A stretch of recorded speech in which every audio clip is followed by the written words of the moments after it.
6 o'clock, we will call the Committee of the Whole meeting to order. If the clerk would please call the roll. Mr. Hupkey. Here. Mr. Jones. Here. Mr. March. Here. Mr. Ham. Yes. Mr. Bowden. Here. Mr. Hack. Here. And approval or corrections to the minutes of the January 25th, 2016 Committee of the Whole meeting. Are there any additions or corrections? If not, a motion to accept is written. Motion. Second? Motion by trustee Hupkey, seconded by trustee Ham. Mr. Hupkey. Yes. Mr. Ham. Yes. Mr. Bowden. Yes. Mr. Hack. Yes. Mr. March. Yes. And Mr. Jones. Yes. All right, that takes us to item 4, presentation by Tim Hammond, Hammond Investments. Thank you. Mayor, if I can interject real quick. Yeah, please. This is in response to what the board had mentioned a couple meetings ago, that they wanted to look at different avenues of investments. It's not a commitment. Tim just agreed to come here and explain what he does with other villages. He's got quite a few other villages under his tutelage, and we want him to explain to you guys what it is that type of investment is. So as we go forward, or if we go forward, we're not stepping on landmines, so. And that, Well, Tim Hammond. thank you. Good evening. Thank you for having me here this evening. Tim Hammond from Hammond Investment Management. Everybody should have a handout, and if we could go to page 3, I'll give you some background on the firm. Hammond Investment Management is a registered independent investment advisor. We will acknowledge in writing to act as a fiduciary. We have $65 million in assets under management, $32 million in fixed income. 8 institutional clients ranging from $200,000 to $12.7 million. And we are fee-based, there's no other fees or forms of compensation. Page 4, my experience. Myself, I have over 25 years experience in the investment field, a graduate degree in financial markets and trading from Illinois Institute of Technology, bachelor's degree in accounting from Loyola, and I spent 10 years as a finance director in Richton Park. My daughter Kay joined the firm in 2013. She has a finance degree from the University of Iowa. I'll skip page 5. You can look at that later on. And let's go to page 6. This lists out the investment authority, and basically really what you would have in your portfolio is U.S. government debt, U.S. government agency debt, and FDIC insured certificates of deposit. So that's really what it boils down to. They're Moody's AAA rated or S&P AA plus rated. So it's a very safe portfolio. And then continuing on with the investment process on page 7, I understand your short-term cash or in money market fund. This shows first what we would do is work with staff to examine your cash flow and to determine your needs and your time horizon, because we want to build a portfolio that meets your cash needs.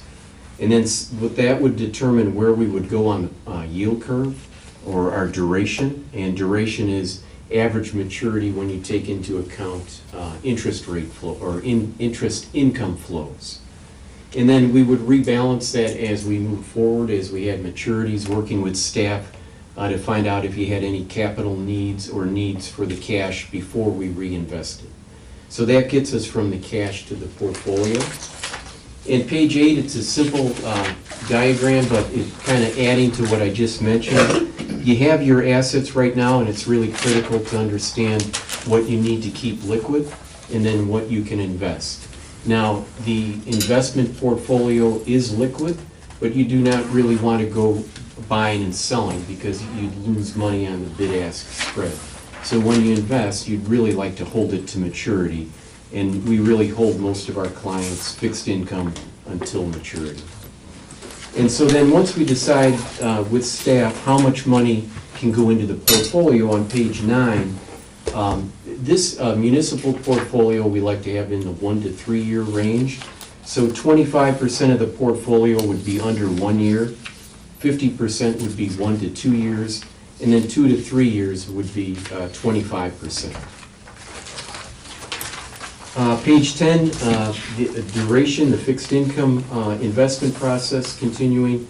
The number one factor in determining your portfolio's future return is where you're positioned on the yield curve. Historically, over a 10-year period, 94% of your return is interest income only 6% is traded. I like to limit the downside risk volatility by credit risk is minimized by purchasing only high-quality investments, as I mentioned, and then interest rate risk is minimized by purchasing investments across maturities. So let's take a look at page 12. Let's go to 11. This is the yield curve as of January 31st, 2016. And you can see that it's upward sloping. That's considered a normal yield curve. It makes sense. The farther out you go, you should get paid more. So the T-bill on January 31st was 22 basis points all the way to the left. What we like to try and do is move the portfolio out to the right and try to start getting into that upward sloping area. And you can see the 2 years at 76 basis points, the 3-year at 97. So that's a snapshot on one day. Let's go to page 12 now and take a look at the historical yield curve. These are annual returns of the past 10 years. And what's on here is the Barclays Government and Credit Indexes, and then the Hammond Investment 1 to 3 year strategy, and then the intermediate strategy. So you can see there's really 2 steps in this curve, and as a municipality, we like to move into that first step. The pension funds have longer liabilities, so they can go out farther. But you can see the 1 to 3 year style returned 256, and the T-bill returned 121 during that time. So that's the investment process, moving along the yield curve. I did want to mention a little bit about Schwab Institutional. I started out, Hammond Investment Management is an independent investment advisor. So some third party needs to hold our clients' cash or investments, and this is critical. Schwab Institutional is the firm that we use as your custodian. So they would hold the assets. Hammond Investment would have the right to make trades on the account. You would get statements from Schwab. You could go online and see your statements. And then you get reports from Hammond Investment Management. And I know at least once a year the auditors of our clients tie the two together to make sure that they agree. And a little bit more about Schwab on page 14. They have over 60 billion in assets under custody. Over 11,000 institutional clients custody their assets there. And as I mentioned, your portfolio would be available online. Now, we're independent from Schwab. We don't make any commissions or any fees from Schwab. I have a little bit in here about the trading. We use the Schwab trading platform, and they charge 2 basis points or $20 minimum on a bond purchase. So that's how they're making their money on the trades, okay? But we're independent. It's 2 different parties. And I mentioned that there on page 15, what I kind of just mentioned, their fees. It's in the middle box on the left-hand side. They work with over 300 bond trading firms. So when we go to buy a bond, we can go on the platform and see quotes from 20 to 30 different bond dealers at a time, and then we fit the bond into the client's portfolio, whatever is best fits. So that's the investment process, our relationship with Schwab Institutional. So page 16, the Hammond Investment Management fees, the short-term 1 to 3 year strategy, that fee on the first $5 million is 25 basis points, or an annual fee based on $1 million would be $2,500. There is no minimum annual fee, and those fees are billed quarterly in arrears. So like this coming April, we would bill for January, February, and March. So let's take a look at the investment performance. Page 17, the 1 to 3 year strategy designed for municipalities. If we take a look at the 10-year number, as I mentioned earlier, 256. So an average annual return of 2.56% over the last 10 years. That's ending December 31st, 2015. Now, that's a 1 to 3 year portfolio. So what did we do compared to a similar index? The 1 to 3 year index returned 251. So we returned we're doing what we should do. And if you look at the bottom line there, the differences in the different time periods, it's all pretty tight, ranging from -8 basis points to a +5. So on page 18, how does that style compare to the T-bill or money market returns? Over the last 10 years, once again, it'd be 256. The Treasury bill returned 121, so that's an increase of 1.35% per year. And obviously, past returns are not indicative of future returns. But looking back, these are actual numbers of the last 10 years. What would that mean on $1 million? You would have increased your interest income by $159,791. That's if the money was in there and you hadn't made any withdrawals out of it. The compounding of that really adds up. Now, is it going to change the finances of the village? No, but it will help. You could buy computers, maybe replace a car. It's a pretty good amount over a 10-year period. Does that include your investment fee in that number? Yes, I'm sorry, I didn't mention that. Those are net returns. Net That's returns, that's a okay. net return. I should have mentioned that. That's a good question. And then page 19, I just put this in there just for reference. This is our intermediate strategy, and we compare that. It's more for the pension funds, but what I want to illustrate here is whether we do the 1 to 3 year or the intermediate, our returns are consistent. And page 20, I've got some references there if you would like to contact any of those folks. And then finally, Y. Hammond Investment Management. We will work in the best interest of the client, and we will acknowledge that in writing to act as a fiduciary. I have over 25 years investment experience and an in-depth educational background. I'm also located in Mokina. All of our clients are in the south suburbs. I think this is critical in understanding the important issues of municipalities, and I can be here in a very short notice. I appreciate the board taking their time tonight to have me out here. Can I answer any questions? Tim, what's the wisdom of doing that versus what most villages do now, which is CDs and local banks and... Greg, it all goes back to the yield curve. And you need to have a strategy on where you want your average maturity. I'd say the majority, this is my opinion, the majority of municipalities are too short. They'll buy a 6-month or a 1-year CD or treasury bill. If you can go back and properly do the cash flow that allows you to move out, we have this, on the yield curve, we have the software that can calculate what your duration is on a day-by-day basis. So it's a little more sophisticated. And municipalities really, most of them don't have the software to calculate the true duration. Did that answer you? So what are we talking about? What do we have, $1 million, $1.5 million? I mean, Marcy, you into? Pardon me? what type of funds do we have, on a typical basis that we have sitting around, waiting to be dispersed for some reason? There's 6 different funds. Okay, of the only true funds you could possibly play with would be your capital improvement fund, which is one that sits for a major project.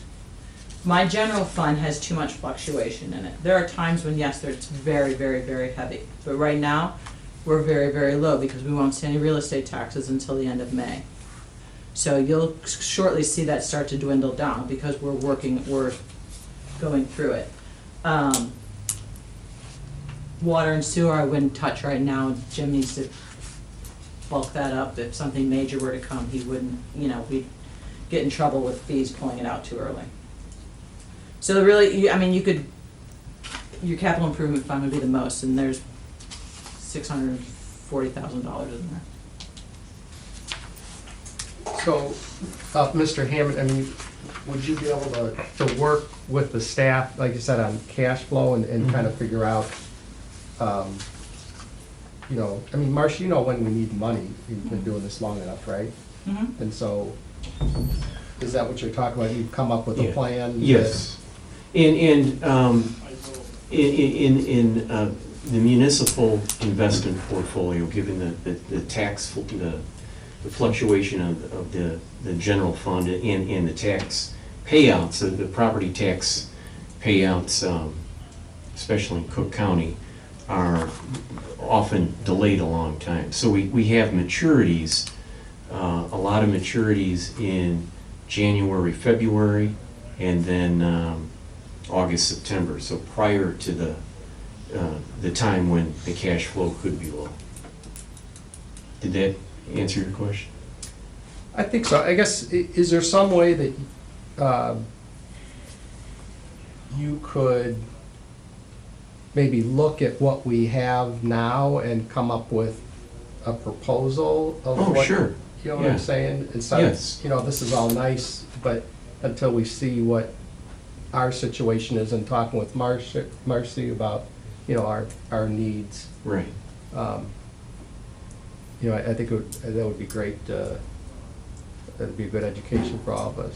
Sure, I'd be happy. Just so everybody knows, I asked him to generalize. Yeah, that's and fine. not nail it down, because we haven't decided as a group, or you haven't decided as a board in any direction, so I figured. But I think for us to get a clearer picture of what we're able to do, Right. I mean, that would be the next constant step. What happens if whatever the money is invested in goes bad, like some time ago? Right, well. Everybody lost an awful lot of money that they had invested. What happens then? Earlier in the proposal, I mentioned that it's U.S. government debt, U.S. government agency, and insured, FDIC-insured securities. So those will fluctuate on a market value day to day, but they didn't experience, because of the high rating, what took place in '07 and '08. It's not necessarily, you're not playing the stock market, you were buying. No, this is government secure debt. Government debt. So instead of buying a 30-day T-bill, we're buying a 2-year government agency or a 1-year T-bill, or a 2-year CD. And I think what's being discussed now is really critical to the success of your portfolio. You really do need to have a handle on what exactly you can carry out. Because as I mentioned earlier, you do not want to set up a portfolio. It is liquid, and with all our clients, we could raise money within 24 hours, but you really don't want to be going through that too much. The key is having the maturities when you need them and having that planned out. I think if we're talking about the capital improvement fund, we know where that's scheduled pretty much down the road when we're gonna need that for projects like Ratchy Road or. Well, that's all MFT and. That's all, general but I'm fund. just saying, it's like. But yes, especially after this weekend and once the budget is done in March, then we have a handle on what everyone anticipates to be done. So, for the most part. Right. You never know when someone's gonna walk in the door. Say they want a subdivision. Right. We need to supply, Sure, no, those things understand. happen, but. But if I could just mention, I'd be willing to take a look at what you have now and give you some idea of what you might expect in that. I think to give us a clearer picture, I Yeah. think that's. Yeah, that'd be great. Sure. Because, if the cash flows only allow you to do like maybe 3 months or 4 months, you want to get a little further out there.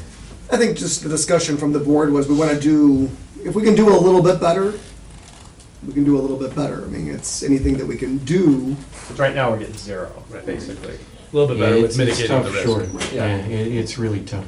Yeah, We're not expecting the sky, but no. just try to take a step forward. But every dollar we get in return is additional money we can spend down the road. Right. Yeah. And that's important. Right, and it's a better use of the taxpayers' money. Correct. And then who's in charge of the police pension fund? There's a separate board. The separate board for Yeah. that, so that's not in our. That's field. not in our Okay. purview, correct. And they have their own investment Mhm. plan, strategy.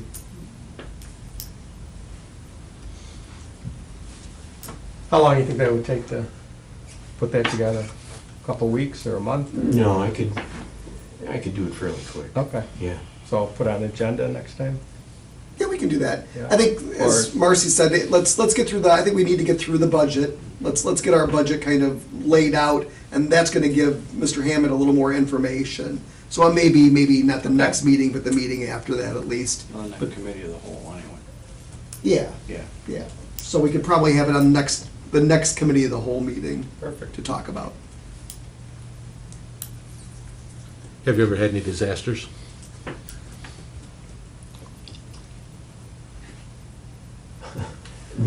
No.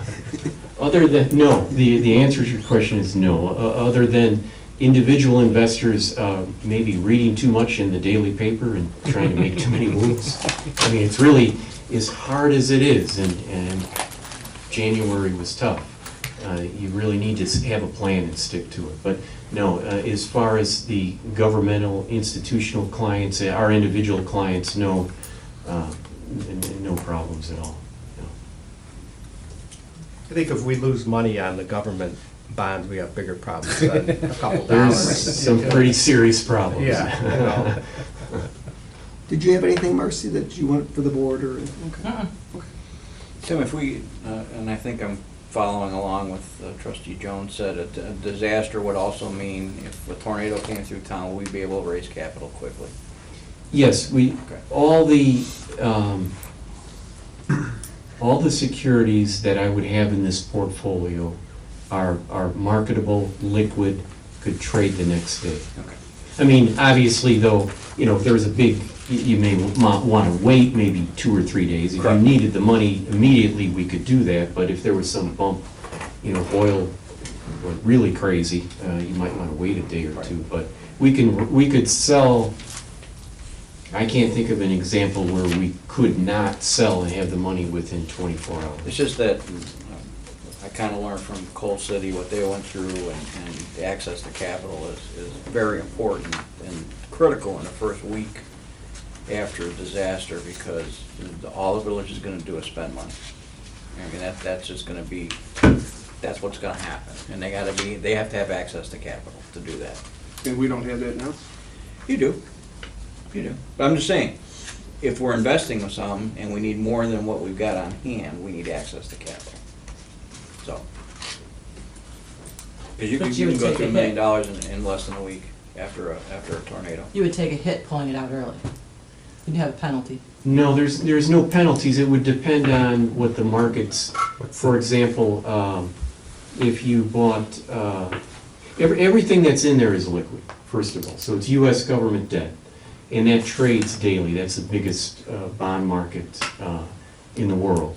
So it would depend. You could have, 3 things. You could have a profit, you could have a loss, you could break even. Because once you buy that, that's trading on the market. So if interest rates went up, the prices of the bond would drop down a little bit. If interest rates went down, it works opposite. So there's no penalties on any of the investments in the portfolio. But there's fees that have to be paid to somebody that normally can be done in-house. If you go to sell, there would be the 2 basis points or minimum $20 charge from Schwab to sell a security.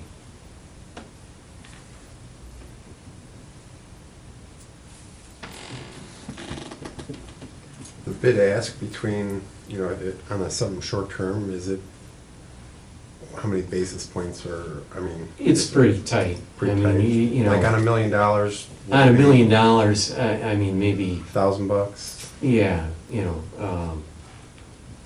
5 basis points maybe, Oh, okay, yeah. that's marginal. Yeah, it adds up though, if you were Sure, to do that over time, Right. you wouldn't wanna right. do that on. That's not like I- 5 grand or To be something. safe, I'd say 5 to 10 basis points. If Sure. you were to, let's say tonight you had a portfolio and you were telling me liquidate it tomorrow, I mean, maybe 5 to 10 basis points. But then, you know, keep in mind too, like all of our clients right now, they've had their bonds for a while, so they've actually have some profits in it. Sure. But what their statement would say, let's say it says 100,000, they may get, 99,990, Sure. tomorrow, even though they got a profit in it.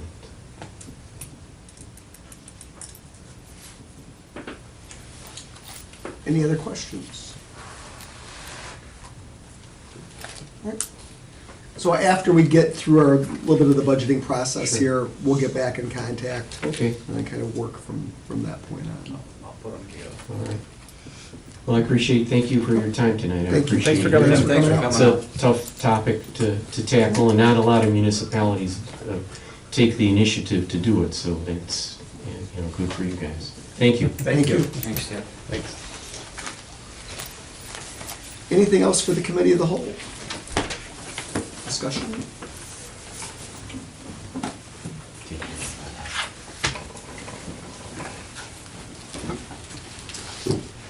No public comment? Public comment?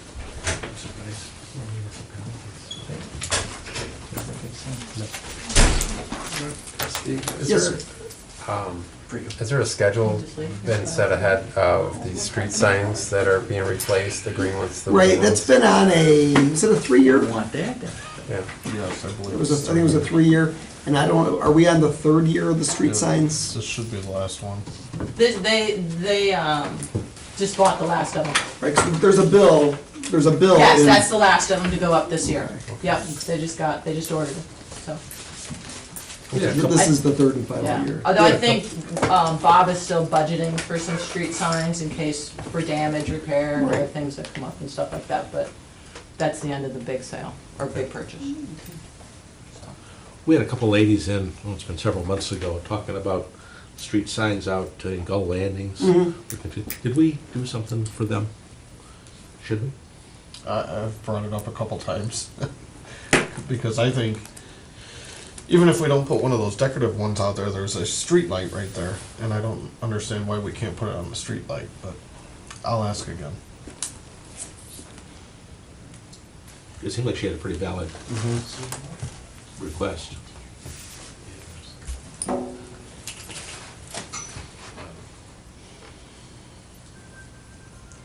Anything else? Steve will be around tomorrow. Just a general interest, I didn't ask the him. chamber I had, let him know why. in I said, he in was on addition the to, road. from the school groups, Get a hold of him. we've decided to have the Marching Illini come perform at the homecoming parade and the homecoming game on September 30th. And we've got that cleared with the marching band. They're definitely going to be here that day.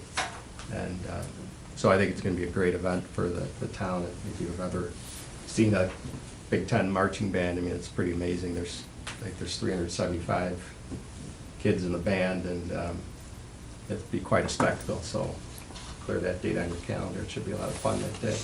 What's the date? September 30th. It's a Friday. So the parade's at 4, and then they'll probably perform, around 7:30 or 8 around there at the football game.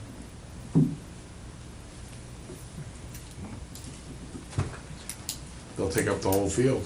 Yep. Yep. It'll be quite a spectacle. Anything else? Does anyone need me? Nope. I Thank gotta you, go back to Marcy. high Thanks. school. Thank you. All right, thank you. Okay, if not, then a motion to adjourn the committee of the whole. Motion. Hold, Second. stop for a second. David, do you have anything for the committee of the whole? No. Okay. I missed it. So I'm sorry, motion, trustee Hupkey, seconded by trustee Jones. Mr. Hupkey. Yes. Mr. Jones. Yes. Mr. March. Yes. Mr. Ham. Yes. Mr. Bowden. Yes. Mr. Moore. Committee of the whole is adjourned. So, this guy, with 25 faces.